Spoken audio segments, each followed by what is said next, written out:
what your mind does is it creates what we call success barriers. And a success barrier is basically a limiting belief, a limiting self-image, or limiting behaviors, which will block you from getting success that you're not prepared to handle. So a limiting belief would be like, oh, the world is scarce, so I shouldn't even try. Or a limiting behavior would be like procrastination. And then of course you've got, I'm not good enough, I'm a fake, things like, just all this different stuff. And what they teach you in self-development is to overcome it, okay? To overcome your success barriers. But the reason why these success barriers exist is, again, to create nice, slow progress. You want to develop slowly. You don't want to grow too fast. Because if you grow too fast and you don't have an evolution in your consciousness, you go fucking crazy. But if you grow at a nice, gradual rate, you hit these different traumas. They kind of fuck you up. They kind of mentally stifle you. When they hit you, you're like, oh, like this, you're kind of fucked up for a couple of days or even a couple of years, in my case, from some of the really harsh ones that I've gotten. So there was a lot of different things that kind of gradually allowed me to sort of grow and experience that, learning how to execute on everything, learning how to cope with the added crazy shit going on, learning how to cope with crises, just slowly building it up. And, my kind of hope for this is that after, say, a couple decades of it, I've got a nice, deep, good foundation for success.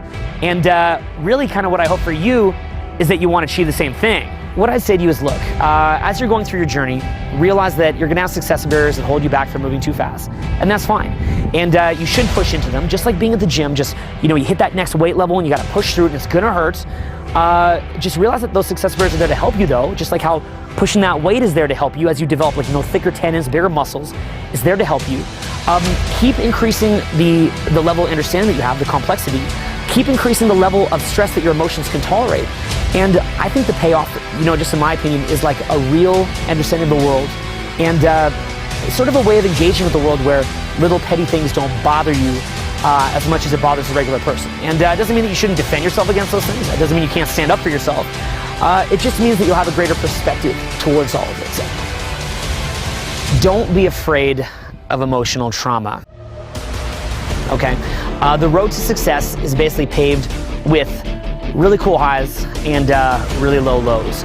And the difference between an enjoyable journey versus a very painful journey is that when you realize the context of what's occurring, that basically your emotional immune system is actually building up and getting used to being hit harder and harder and harder, when you realize that your mind is being conditioned to understand deeper layers of complexity and to navigate a more complex landscape. When you realize that that's basically what's happening, when you're getting knocked and all that, that is what is going to make the journey a lot more enjoyable. What I think it ultimately comes down with is not being wounded. You can get hit, you can get hurt, but don't become a wounded human being.